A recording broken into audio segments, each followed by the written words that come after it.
Di tengah riuh rendah kebijakan publik dan pro kontra sosial, nama Gubernur Jawa Barat Deddy Mulyadi kembali menjadi buah bibir. Tak seperti biasanya, kali ini bukan karena gaya komunikasinya yang khas atau terobosan kreatifnya.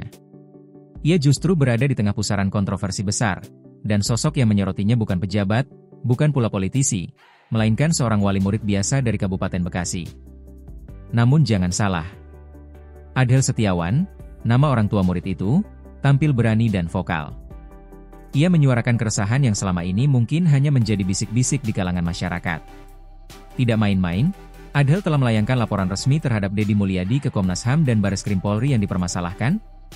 Dua kebijakan yang disebutnya berpotensi melanggar hukum dan hak asasi manusia. Program barak militer untuk pelajar bermasalah dan vasektomi sebagai syarat bansos. Kebijakan pendidikan ala barak militer yang diterapkan di Jawa Barat memang menuai sorotan sejak awal. Program ini menargetkan remaja dengan perilaku yang dianggap menyimpang, mulai dari tawuran, kebiasaan bolos sekolah, kecanduan game, hingga sering keluyuran malam. Mereka dikirim ke barak untuk dididik dengan pendekatan kedisiplinan tinggi ala militer. Namun Adhel Setiawan menilai kebijakan itu justru menyimpang. Dalam laporannya ke Bareskrim, ia menyebut program ini melanggar pasal 76 HUU Perlindungan Anak, yang secara tegas melarang pelibatan anak dalam kegiatan militer. Kami menemukan unsur pidana dalam kebijakan ini, ujarnya kepada wartawan. Jika terbukti, konsekuensinya tidak main-main. Deddy Mulyadi bisa terancam hukuman hingga 5 tahun penjara.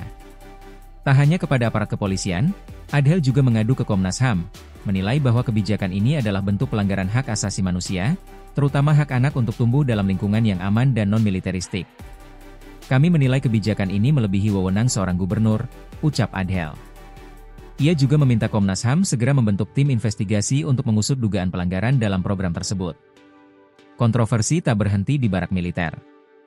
Program lain yang turut memicu gelombang kritik adalah vasektomi sebagai syarat penerima bantuan sosial, bansos. Dalam versi sederhana, vasektomi adalah prosedur untuk mencegah kehamilan secara permanen pada pria. Gagasan ini langsung direspons keras oleh Komnas HAM. Ketua Komnas HAM, Adnike Novasigiro, menyebut bahwa tubuh manusia bukan komoditas yang bisa ditukar dengan bantuan. Pemaksaan KB, apalagi vasektomi, jelas bentuk pelanggaran HAM. Itu menyangkut otoritas tubuh seseorang, ujarnya dengan tegas.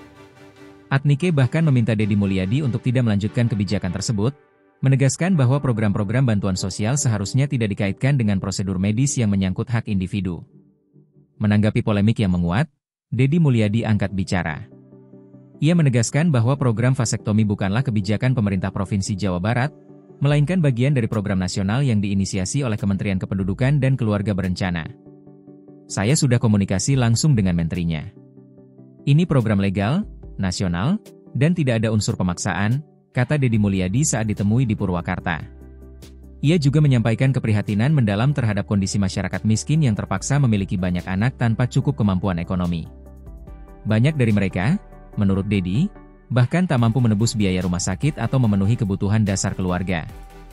Saya melihat langsung. Ini bukan soal agama saja, tapi soal kemanusiaan, ucapnya. Soal barak militer, Deddy menyebut tujuannya adalah untuk menyelamatkan masa depan generasi muda yang dianggap menyimpang. Ia menyatakan pendekatan militeristik diterapkan demi membentuk karakter yang disiplin dan bertanggung jawab, bukan untuk menganiaya atau menakut-nakuti anak. Tak hanya dari sisi HAM, kebijakan vasektomi juga ditentang dari sudut pandang agama. Ketua MUI Jawa Barat, KH Rahmat Syafei, menegaskan bahwa vasektomi hukumnya haram kecuali dalam kondisi medis tertentu. Kalau tidak ada ancaman kesehatan serius dan prosedurnya bersifat permanen, maka itu dilarang menurut syariat, ungkapnya. Hal ini memperkuat posisi kritik terhadap kebijakan yang mengaitkan vasektomi dengan penerimaan bansos, sekaligus menjadi tantangan etis dan sosial tersendiri bagi Deddy Mulyadi. Siapa sebenarnya Adhel Setiawan? Meski bukan tokoh politik atau aktivis HAM profesional, ia menunjukkan keberanian yang luar biasa. Sebagai wali murid biasa, langkahnya melaporkan seorang gubernur ke Bareskrim dan Komnas HAM menjadi perhatian publik.